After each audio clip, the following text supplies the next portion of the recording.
National Weather Service in Lincoln has issued a severe thunderstorm warning for northwestern Coles County, Douglas County, west central Edgar County, Moultrie County, until 7:45 p.m.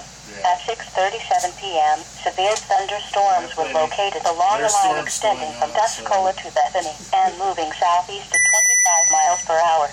Expected hazards include 60 miles an hour wind gusts. This is a radar-indicated threat. The following impacts are expected. Expect damage to roof, siding, and trees.